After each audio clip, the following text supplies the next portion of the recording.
Wala lang naman. At ano po yung pwede niyong i-message sa mga babae na kagaya niyo mga tricycle driver din at sa mga babaeng nahihirapan sa mga ganyan po, mga trabaho ng lalaki at feeling nila hindi nila kaya. Masasabi ko sa mga ibang babaeng nag-tricycle, kagaya ko, na kahit nag-tricycle sila, huwag nilang pabayaan yung mga anak nila, asawa nila.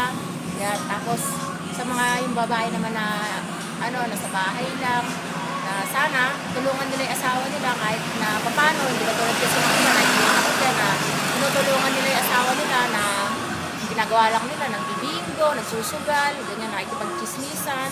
Tapos yung mga anak nila, hindi lang sa bahay, pinababayaan nila. Yun, ganun lang. Sana matuto sila sa buhay nila kasi mahirap yung buhay. Maraming salamat ate.